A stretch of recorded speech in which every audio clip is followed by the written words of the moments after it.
Besides creatine, protein is probably the most discussed nutrient in fitness and longevity, leaving us with one simple question: how much protein do we actually need? Today, protein is everywhere.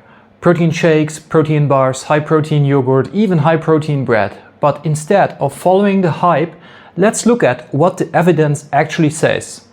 Protein is a macronutrient which is made of 20 basic amino acids, and your body uses them to build and repair tissues.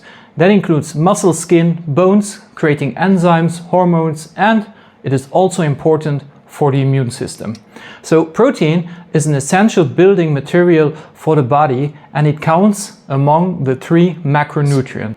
Since 1989, for healthy adults, the official reference intake is still around 0.6 to 0.8 grams per kilogram of body weight per day. So for a 70 kilo person, that is about 58 grams of protein per day.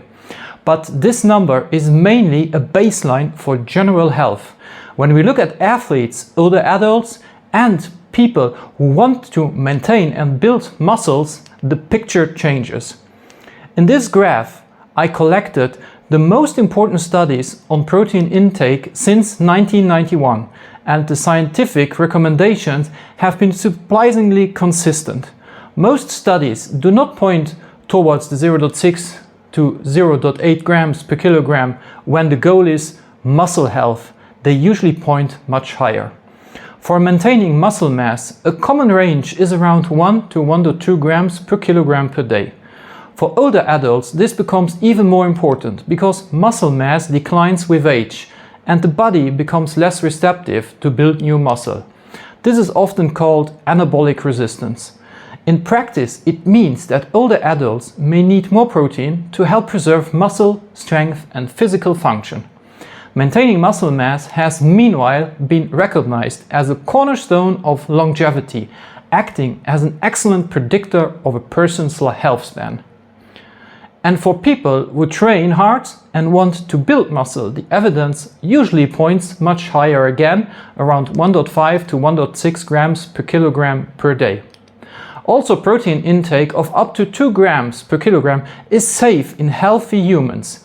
Claims that protein is damaging kidneys are not accurate if consumed mainly from real food and if there is no underlying issues with your kidneys. So the message is not that everyone needs extremely high protein. The message is that protein needs depend on the person's goal. For basic health, around 0.8 to 1 gram per kilogram per day may be enough. For healthy aging and muscle preservation, 1 to 1.2 grams per kilogram per day is often a much better target. And for muscle building, especially with resistance training, around 1.5 grams per kilogram per day is a more realistic evidence-based target. So the better question is not, is high protein good or bad? The better question is, what is your goal, your age, your training level, and what amount fits your situation? As a final thought, we could pragmatically come up with an average intake that would likely benefit all target groups, which would be around 1.2 grams per kilogram per day of body weight. If you enjoyed this episode, subscribe because I will drop much more interesting videos in the near future. Thank you very much.